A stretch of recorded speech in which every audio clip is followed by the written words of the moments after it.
Assalamualaikum warahmatullahi wabarakatuh. Waalaikumsalam warahmatullahi wabarakatuh. Ya, kali ini kita kembali berjumpa dengan saya Roy Suryo dan dengan Pak Ugroseno. Ya, ada di kanal Roy Suryo Official, Ugroseno Tribrata, Langkah Update dan juga tentu Refli Haru. Ya, gitu. Dan malam hari ini kita akan bicara tentang topik yang banyak dibicarakan masyarakat minggu ini dan masuk pada ada breaking news, ada headline news, yaitu tentang sidang kasus ijazah palsu yang sedang berjalan di Pengadilan Negeri Jakarta Timur. Dan yang sudah berjalan adalah sidang untuk Dr. Tifausia Tiasuma yang kemarin sudah berlangsung pada hari Kamis tanggal 2 Juli 2026. Dan banyak yang kemudian menunggu kapan sidang saya. Nah, karena apa? Sidang saya sedang menunggu juga selesainya beberapa pra-peradilan yang sedang berlangsung, ya. Dan pra-peradilan yang pertama itu insya Allah minggu depan pada tanggal 7 Juli 2026 itu sudah ada putusannya. Dan saat itu juga sudah terdaftar untuk pra-peradilan yang kedua, ya, yang nanti juga akan mulai berlangsung pada tanggal 10 Juli 2026, yaitu pada hari Jumat. Nah, kali ini kita akan tanya, apa urgensinya ada pra-peradilan? Karena banyak juga yang bertanya, Pak Ugro, itu loh, pra-peradilan kan harusnya dilaksanakan dulu. Itu pertanyaan-pertanyaan yang banyak ditanya. Yang kedua, kalau dulu pada KUHP yang dulu itu kan pra-peradilan itu harus mengalah dengan pokok utamanya. Sekarang kok tidak? Apa yang membedakan dan apa gunanya pra-peradilan? Monggo, Pak Ugro. Jadi memang pra-peradilan dari dulu sudah diatur baik KUHP lama maupun KUHP baru. Ya. Kalau KUHP lama menyatakan ya pra-peradilan diajukan dalam rangka mengajukan gugatan sah atau tidak sahnya penangkapan penahanan. Baik. Kemudian juga penghentian penyidikan atau penuntutan begitu. Nah, jadi kalau sudah siap berkas maju ke P21, ya biasanya pra-peradilan itu seperti digugurkan akhirnya gitu. Ya. Bahkan dulu sering ada kasus utamanya sengaja dipercepat supaya tidak diper gitu kan. Ya. Jadi pelimpahan ke pengadilan dipercepat juga gitu. Jadi, sekarang di KUHP yang baru ini, hukum acara pidana yang baru ini kan diatur dari pasal 160 sampai 164 salah pra-peradilan. Itu lebih luas lagi cakupannya. Ya, sehingga tidak hanya dua itu tadi. Jadi lebih luas lagi cakupannya sehingga ya kita berterima kasih dengan lahirnya KUHP baru ini ada kesempatan untuk meluruskan mungkin beberapa hal ya, karena penyidikan sudah dinyatakan selesai, tapi penuntutan sudah dilakukan, kan sudah ada rencana dakwaan sudah ada. Tapi kan berkas belum dilimpahkan gitu. Nah, kita bisa ngajukan bahwa kita akan ngajukan beberapa peradilan yang pra-peradilan ini juga kemungkinan bisa menggugurkan, apakah bisa dilanjutkan sidang ataupun juga tidak pengukuran seperti itu. Nanti tergantung putusan-putusan pra-peradilan seperti apa. Baik, kalau ada pertanyaan yang banyak di masyarakat, apa gunanya toh sidang pokok perkara sudah jalan, Pak? Apa bisa nanti yang misalnya tidak dikatakan tidak benar atau kemarin bahkan ada ternyata surat penangkapan, surat penahanan dan juga surat penggeledahan itu ternyata cacat formal. Nah, terus gimana nasib perkara pokoknya, Pak? Jadi begini, kalau kita amati berkas perkara ini, bagi saya bagi saya membingungkan karena apa? Di situ ada splitting. Baik, artinya kan? Dr. Tifa dan saya di split. Itu kan pemisahan berkas perkara dan tersangka. Nah, kalau menggunakan pasal di KUHP tentang pemisahan atau penggabungan tentang berkas perkara tersangka, itu diatur di KUHP lama itu hanya jaksa setelah menerima berkas, baru dia yang bisa menerima berkas dari penyidik, kemudian di situ dilihat dalam berkas itu, satu berkas sebenarnya, itu ada beberapa tersangka dan beberapa perbuatan pidana yang terjadi, kan? Itu baru dipisahkan. Jaksa akan mengajukan beberapa tuntutan pada tersangka. Tapi dulu pendekatannya adalah kenapa? Itu kekurangan saksi. Kan itu KUHP lama. Sekarang ini splitting menggunakan KUHP lama atau baru. Kalau hukum acara pidana kan hukum acara pidana yang lama nih. Berarti yang berhak untuk melakukan splitting itu jaksa. Jadi dengan pertimbangan saksi kurang. Nah kalau saya lihat berkas perkara yang Mas Dr. Tipa dan 6 orang lainnya tadi ya, betul. 8 orang itu saksinya udah cukup sangat banyak. Betul. Jadi, splitting itu tidak perlu dilakukan seperti itu, tapi nanti kita serahkan sampai saksinya 120 sekian. Iya, itu kan sudah cukup. 9 barang bukti, betul. Iya. Cukup dan sangat kecukupan lah. Iya.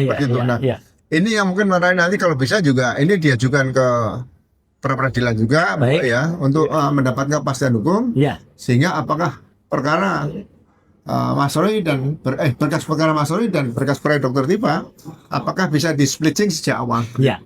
Artinya gini. LP-nya kan sama ya, LP yang melaporkan kan dari Jokowi tanggal 30 April. Terus ada tambahan 3 pelapor ya, gitu. Dari Lecumanan, kemudian Marat Samuel Sweken dengan si Andi Kurniawan. Iya. Nah, jadi itu apakah memang dari awal itu di split atau kalau ibaratnya perhatian Pak Ugro itu dari awal memang di split atau baru terakhir ini di splitnya? Dari awal kan sudah disebut 8. Ya, ada 2 klaster. Ada 2 klaster, klaster 1 dan klaster 2. Bukan 8 klaster loh. Bukan, iya. Ada 2 klaster. Iya. Nah, ini kan beberapa perbuatan pidananya itu di mana? Kalau dikatakan tadi 310 pencemaran nama baik dan 311 fitnah. Nah, sebetulnya pencemaran nama baik dan fitnah dari awal sudah saya soroti juga. Betul. Perkara pasal 310 dan 311 KUHP yang lama, pencemaran nama baik dan fitnah itu tidak bisa digabung. Iya. Kalau beda satu fitnah sudah tidak ada bukti dukungan penelitian sama sekali misalnya gitu. Itu bisa katakan fitnah. Iya, itu berkebalikan. Nah, kalau pencemaran ini ada penelitian. Iya. Penelitian dari mana lah? Ini menarik bagi saya di sini. Split ini juga perlu mendapatkan kepastian hukum seperti itu. Betul.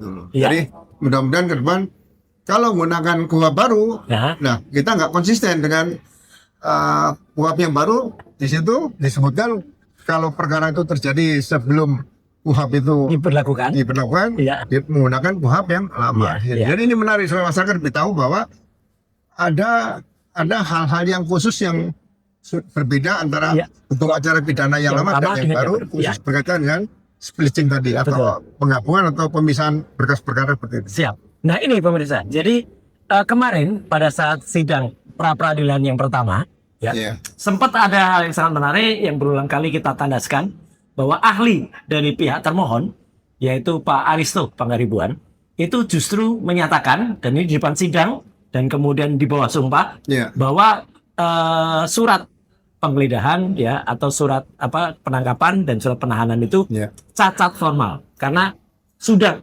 menuliskan pasal-pasal di KUHP yang baru, tetapi ternyata konon penyidikan perkara itu masih pakai KUHP lama. Jadi ini yang kemudian pentingnya pra peradilan ya Bapak ya. Nah, soal splitting tadi itu apakah juga bisa masuk dalam muatan pra peradilan berikut?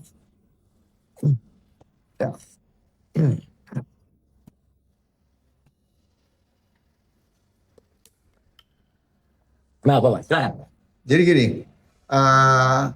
justru sekarang kesempatan untuk meluruskan apa yang seharusnya dan tidak seharusnya dilakukan oleh penyidik maupun menuntut sebelum sidang pengadilan. Ya kan? Kalau tadi saya katakan harus menggunakan hukum acara pidana Undang-Undang Nomor 8 Tahun 1981 untuk pemisahan atau splitting lah, supaya orang nggak bingung. Splitting atau pemisahan itu adalah dalam rangka kalau dalam berkas perkara yang diajukan oleh penyidik, kemudian ada beberapa tindak pidana dan beberapa pelaku, itu jaksa sebagai penuntut umum dapat menerbitkan beberapa tuntutan. Tuntutan loh. Tuntutan, dipisah-pisah itu. Karena kemungkinan saksinya kurang, seperti di antara mereka inilah. Walaupun itu kadang-kadang dikatakan orang melanggar HAM karena nanti ada yang berat, ada yang ringan seperti itu kan. Padahal mereka bersama-sama situ. Jadi bagi saya ini kan untuk pelajaran pendidikan hukum persis. Jadi laboratorium hukum jangan sampai pasal 142 yang masih kita akui bersama dalam penyidikan kasus perkaranya laporan Jokowi tadi itu dianggap konsisten atau tidak konsisten menggunakan KUHP lama. Tapi kalau memang KUHP baru sekarang pasal 25 hukum acara pidana nomor 20 tahun 2025 itu memang disebutkan penyidik dapat melakukan pemisahan dan penggabungan perkara untuk memudahkan penyidikan. Nah, ini juga nanti harus diatur lagi dalam peraturan kepolisian seperti apa modelnya. Ya. Apakah perkara yang dilakukan oleh satu orang ada beberapa perkara, atau beberapa perkara yang tidak pidana dilakukan oleh beberapa orang. Itu jadi perlu dirumuskan lagi supaya nanti tidak melanggar HAM seperti itu. Iya, terima kasih. Jadi kita sekarang juga mencermati Bapak, kalau kemarin pada saat sidang Dr. Tifa pada hari Kamis itu katanya sudah di-split seperti ini, saya dan Dr. di-split, tapi ternyata dalam dakwaan itu banyak barang bukti, itu yang jumlahnya sekitar 25 kalau nggak salah. Ternyata banyak sekali yang kalau dilihat sebenarnya nggak ada hubungannya dengan Dr. Tifa, karena itu yang tertulis itu adalah unggahannya Rismond, kemudian juga akunnya Rismond, kemudian penampilan Rismond di TV yang tidak ada Dr. Tifa. Nah kok masih ada kayak gitu tuh? Katanya sudah di-split gitu ya. Tapi ini gimana nih Pak? Ya, jadi katakanlah bisa diterima kan, itu kan dilimpahkan jaksa, diterima jaksa nih. Iya. P21 dan sebagainya, ya kan? Tapi melihat dakwaan yang disampaikan oleh kejaksaan, jaksa penuntut umum pada saat sidang pertama Dr. Tifa hari Kamis itu, ya kan? Saya juga bingung, kalau di split berarti harusnya perkara pokoknya perkara pokok Dr. Tifa. Betul. Dengan barang bukti apa yang kira-kira yang dilakukan oleh Dr. Tifa kan? Iya. Apakah hasil penelitiannya? Kan ini tidak ada senjata tajam juga nggak ada. Justru menurut saya perkara ini harusnya tidak terlalu tebal. Jadi 1,5 meter loh Bapak tingginya total itu, dan katanya saya sudah lihat, bukan katanya.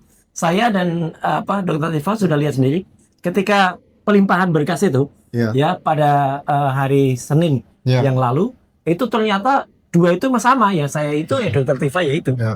Terus saya dengar lagi sama persis. Di situ disampaikan oleh dalam dakwaan itu ada dokumen ijazah pembanding. Iya, ada 14. Dan itu sudah diperiksa di Labkrim lapornya polisian pada saat itu entah pada saat yang Bareskrim, entah pada saat yang Polda Metro kan. Itu bulan Oktober 2025. Kan? Nah, kalau ijazah ini dikatakan identik apanya? Jadi yang ada dalam ijazah itu misalnya diambil pembanding adalah tanda tangan dekan atau rektor yang tanda tangan di situ. Jangan diambilkan ijazah-ijazah yang lain untuk dibanding-bandingkan gitu. Betul. Kan nggak boleh dibanding-bandingkan seperti itu. Jadi ini yang sekali lagi menarik perhatian saya, kenapa ada beberapa dokumen, 14 dokumen ijazah yang dijadikan barang sitaan. Semua jadi disita itu. Padahal ada ijazah, ada skripsi, ada harian koran. Padahal itu bukan kejahatan, bukan barang hasil kejahatan. Makanya harusnya kan saya katakan tadi ada tanda tangan dekan dan rektor. Nah, contoh tanda tangan dekan saat ini itu diambil, kemudian mungkin ada beberapa surat yang lama, tahunnya hampir sama diambil seperti itu. Jadi tidak perlu dibandingkan dengan dokumen ijazah tadi. Sama, apalagi 14 tadi. Betul, lucu ketika waktu itu juga sempat kami melihat ada mesin ketik, mesin ketik lama tapi baru, karena saya dulu sering ngetik dengan mesin manual semacam itu Pak. Itu nggak termasuk lama itu, kalau 80 harusnya lebih lama lagi dari itu gitu. Jadi ini agak-agak sedikit baru meskipun mesin ngetik itu manual gitu. Terus ada juga, maaf Pak, ada juga fotokopi ijazah yang ternyata yang terakhir itu legalisasinya malah bulan Agustus tahun 2025. Agustus 2025. Jadi baru. Nah ini pendapat Pak Ugro gimana soal itu? Begini. Jadi contoh dalam suatu kasus pembunuhan, ya kan? Itu kita tidak mencari dokumen-dokumen korban yang sudah meninggal nih. Tapi senjata pembunuhnya kan yang dicari. Alat untuk melakukan pembunuhan, ya kan, darah dan sebagainya itu yang kemudian saksi-saksi dan sebagainya. Jadi sebetulnya mengungkap kasus itu tidak terlalu sulit, ya kan? Tapi kalau melihat yang disampaikan oleh Mas Sori tadi, 709 barang bukti katanya. Ini barang bukti hasil kejahatan bukan? Nah kalau itu bukan barang bukti hasil kejahatan, kenapa dijadikan disita seperti itu? Ini menarik. Jadi menurut saya perlu juga diajukan gugatan pra peradilan, karena dalam pra peradilan yang diatur dalam pasal 160 sampai 164 KUHP yang baru ini, itu apabila bukti yang disita itu tidak berkesesuaian, tidak berkesesuaian dengan peristiwanya, bisa digugat pra peradilan. Jadi makanya sebenarnya ini menarik ya pemirsa. Jangan heran kalau kemudian dipertanyakan atau bahkan dicurigai seudon dengan mengatakan ngapain tuh proper ya. Hanya mengulur waktu saja, hanya buying time saja. Tuduhannya kayak gitu, Pak. Ya, jadi ini sekalian kita ingin menguji, memberikan edukasi kepada masyarakat seluruh Indonesia bagaimana hukum acara pidana yang baru ini Undang-Undang Nomor 20 Tahun 2025 diterapkan dalam proses penyidikan tidak pidana. Nah, jadi itu memang banyak hal-hal yang baru bagi saya juga belajar lagi karena kalau setelah purnawirawan tidak belajar nanti kan otaknya nganggur nih. Ya mending kita manfaatkan belajar. Ini luar biasa Pak Ugro. Jadi ilmu yang bermanfaat gitu seperti itu ya. Mudah-mudahan kita bisa mendapatkan kepastian hukum dan hakim peradilan nanti bisa menjelaskan pertimbangan-pertimbangan putusannya yang jelas bahwa inilah hukum acara pidana yang baru yang harus diterapkan baik oleh penyidik, kemudian penuntut umum dan di peradilan. Ini menarik nanti. Pak, ini banyak juga orang yang kemudian mencibir ya gitu, terutama dari kalangan termul gitu. Wah, paling ditolak gitu. Nah, sekarang kalaupun ditolak, efeknya apa, Pak, bagi kasus yang sedang berjalan kasus utamanya nanti? Apakah menjadi lebih buruk atau menjadi lebih baik atau nggak ngaruh sama sekali sebenarnya? Ya, sebetulnya ini hanya memberikan pelajaran pelajaran, memberikan manfaat yang lebih bagi masyarakat untuk bisa memahami hukum acara pidana yang baru. Betul. Ya kan? Jadi mempengaruhi atau tidak mempengaruhi proses persidangan nantinya itu lain soal, tergantung keyakinan hakim yang menyidangkan. Seperti contoh misalnya gini, splicing tadi ini bermasalah, ya kan? Kemudian barang buktinya masih bermasalah, ya kan? Pada saat proses penyidikan kita juga tidak menghambat, kan kita tidak pernah menghambat. Saya juga datang misalnya ke Polda ketemu Mas Roy seperti Pak juga tidak menghambat. Benar-benar saya ingin melihat apa hukum acara pidana ini sama dengan kondisi tahun 80-an. Saat diundangkan itu Undang-Undang 81 itu kita juga setengah mati belajar seperti itu. Waktu itu dianggap itu yang terbaru, bagus gitu ya. Nah, sekarang pasalnya lebih banyak. Jadi kita harus lebih banyak belajar dengan KUHP yang baru ini. Saya rasa kita menciptakan polisi yang demokratis ke depan. Jaksa yang demokratis beberapa tahun ke depan nanti juga atau hakimnya juga itu bisa kita harapkan di Indonesia ini akan ada penegakan hukum yang benar-benar berkeadilan, penegakan hukum yang benar-benar berdasarkan Pancasila sebagai dasar negara kita seperti itu. Oke, Pak, masih ada beberapa lagi ya. Bapak, jadi berarti yang namanya pra peradilan itu kan tidak bisa dimaknai sebagai ini kalau dilakukan terus karena ini kan amanah KUHP yang baru ya. Wah, itu memang sengaja kemudian digunakan untuk taktik sekedar mengolor-olor atau memperpanjang, atau kalau nanti misalnya pun itu sukses, misalnya diterima gitu ya. Nah, kalau tadi kan pertanyaannya kalau tidak diterima seperti apa? Lah kalau diterima, apakah kemudian juga bisa ngaruhin pokok perkaranya? Ya, keyakinan hakim tadi, Mas. Keyakinan hakim. Jadi keyakinan hakim. Sekali lagi bagi yang rekan-rekan yang belum membaca hukum acara pidana yang baru, coba dibaca pasal 160 sampai 164 kalau Anak pra peradilan. Jadi ini kita harus berterima kasih sama legislator kita dan pemerintah yang telah menciptakan hukum acara pidana baru, ya kan? Jadi jangan dianggap mempersulit. Ini meluruskan. Jadi daripada debat kita di warung kopi di luar, ya kan? Sekarang disediakan forum yaitu pra peradilan.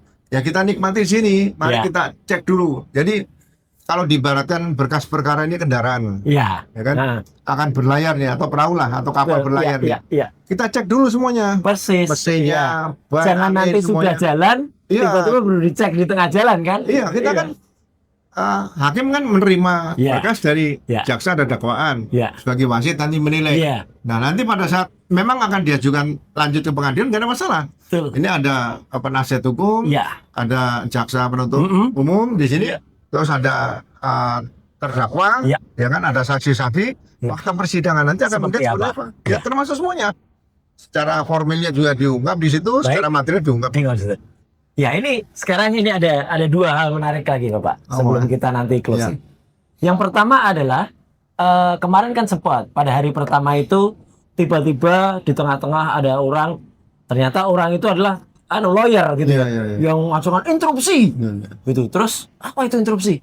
Karena hakim itu melihat interupsi, maka dia disuruh maju ke depan. Iya. Nah, tapi oleh si lawyer ini, Iya. yang katanya lawyer profesional ya, Iya. inisialnya CS itu Iya. ya, Christophorus Badi itu ya, itu dia mengatakan, saya diizinkan dengan saya melakukan interupsi dan suruh maju, itu saya diizinkan. Jadi dia tuh agak apa ya, kemudian kita dianggap membuli, ya, karena dianggap dia itu terbuli sebuli-bulinya, ya. Karena dianggap nyelonong atau menerobos atau penyusup gitu. Iya. Nah itu sebenarnya kategorinya penerobos, penyusup, tapi dia ditolak juga, Pak, gitu. Itu gimana, Pak, gitu. Dari sisi penerobosnya sama dari sisi tidak mengertinya dia, ya, katanya lawyer profesional sudah lama, tapi nggak mengerti tentang tata acara atau hukum tata acara ketika ada pra peradilan kok bisa ada termohon intervensi gitu, Pak. Iya. Kalau untung hakimnya agak sedikit lunak ya. Tapi kalau hakim tegas itu contempt of court. Oh, termasuk contempt of court dia ya. Iya. Masuk jalur busway aja bisa ditangkap kok. Persis. Harusnya di situ kan ada. Dulu Wapres saja masuk jalur busway dia kena tilang. Iya. Mungkin hal bukan Wapres yang sekarang loh ya, Wapres dulu, Wapres yang serius itu gitu. Iya, Bapak, terus. Jadi saya menarik di sini kalau ada hal seperti itu ya harusnya petugas keamanan perintah hakim langsung dikeluarkan, jangan ganggu seperti itu. Persis, iya. Mungkin dianggap hakimnya cuma tunggal kan? Iya, jadi dia berani. Harusnya tidak boleh seperti itu. Loh, kalau dia merasa saya diizinkan ketika interupsi itu maju, memang diizinkan, Pak, maju gitu. Loh, dia ngizinkan siapa? Kan ditanya dulu surat izinnya mana, ya kan? Harusnya dia merusak proses dalam peradilan itu bagi saya harus dihukum sebagai pelaku contempt of court tadi seperti itu. Tuh dengar CS ya. Sembarangan aja gitu ya, bukan nggak mau disebut penyusup gitu. Nah, satu lagi, Pak, yang menarik. Jadi termul ini bikin press conference. Kemudian ada salah satu yang katanya ahli hukum juga katanya. Wah, bangga banget dengan doktor ahli hukum. Dia mengatakan Roy Suryo itu justru bisa di penjara atau bisa ditangkap atau bisa dipidana gara-gara ditahan, gara-gara mengajukan ini pra peradilan yang kedua. Jadi dia nyebut itu mengulangi perbuatan. Nah, ini gimana kok bisa ada orang kepikiran kayak gitu, Pak? Ya, kita pada saat diskusi kan bisa melihat kualitas seseorang. Saya juga menyatakan diri saya nggak pintar. Siap. Saya pintar tuh karena membaca. Jadi saya sarankan, pengalaman praktek selama 35 tahun 2 bulan lah. Betul. Nah, saya sarankan ya yang memang mau ingin mendalami masalah hukum acara pidana, hukum pidana, proses persidangan bagaimana, baca lagi lah hukum acara pidana Undang-Undang Nomor 20 tahun 2025. Jadi tidak asal bicara, saya ini menggunakan KUHP saja yang lama. Baca KUHP yang baru itu ada pasal-pasal yang mengatakan itu tadi, misalnya peristiwa tindak pidana yang dilakukan penyidikan dan penuntutan sebelum undang-undang baru ini disahkan, ya kan, diberlakukan. Itu menggunakan KUHP yang lama, tapi KUHP-nya tetap menggunakan KUHP yang baru. Gitu. Jadi seperti penerapan pasal, ya nggak usah ditulis pasal 310, Yungto atau garis miring 433. Iya, itu pasal yang lama. Iya. 433. Itu sudah pasal 13. Ya, sudah 434. 434, nggak usah satu aja pasalnya. Orang sudah tahu kalau pasal 434 pasti itu nanti 310. Iya. Itu di KUHP sudah dibunyikan seperti itu. Jadi nggak usah dibikin double supaya ada keraguan-raguan dalam penegakan hukum. Penyidikan tidak boleh ada ragu-ragu. Baik, Bapak. Ini sebelum closing statement ya. Gitu. Jadi apa yang bisa disampaikan oleh Pak Ugro atau pesan-pesan Bapak tentang pra peradilan yang kedua yang nanti akan dilakukan. Kemudian juga pesan kita, meskipun ini agak nyebrang, pesan Bapak untuk sidang keduanya Dr. Tifa yang akan berlangsung pada minggu depan tanggal 14 ya, Juli 2026 yang akan datang. Monggo, Pak. Iya, jadi saya katakan dari awal ini proses pra peradilan dengan hukum acara pidana yang baru, ya kan? Ini ibarat tadi, Mas, kalau kendaraan mau berjalan ini, berkas perkara ini harus dicek semuanya. Jadi jangan meragukan bahwa berkas perkara ini akan berhenti enggak, ya kan? Tapi kalau nanti dicek bahwa ini tidak layak jalan, nah itu jadi masalah baru. Karena hakim juga saya lihat juga menggunakan hukum acara pidana baru bahwa menawarkan apakah akan ada permohonan maaf, RC dan sebagainya. Itu ketentuan. Seperti itu ya. Jadi betul. Atau mengakui ya kan gitu ya, seperti itu. Jadi ini memang KUHP yang baru. Jadi mari kita ikuti ya. Jangan berpikir ini akan menghambat. Ini justru akan meluruskan sejarah perjalanan hukum di Indonesia ya, berkas perkara yang di split ya, berkas Mas Roy Suryo dan Dr. Tifa ini ternyata belum siap untuk berjalan ke pengadilan. Kalau ini sudah mulus lengkap, ya nggak perlu ada lagi. Tinggal fakta di persidangan, pembuktian seperti apa, menghadirkan pelapor, menghadirkan saksi-saksi dan sebagainya. Karena kalau ini tidak kita siapkan dengan baik dengan dari awal, ya buat apa ada hukum acara pidana yang baru yang disiapkan oleh pemerintah dan legislatur kita. Setuju. Baik, Pak Ugro. Jadi terima kasih sekali atas pencerahan yang sangat luar biasa. Jadi kita juga pesan ya untuk semua penonton dari Roy Suryo Official, Refli Harun Channel, kemudian Ugroseno Tribrata, Langkah Update dan apa lagi ya? Sudah ya. Nah gitu. AGS nggak ikut ya gitu, tapi nggak apa-apa. Nanti akan silakan mengcopy dari kan, dan untuk langkah update tadi ya. Langkah update sudah ya. Langkah update tadi udah masuk ya. Itu kemudian update terus ya.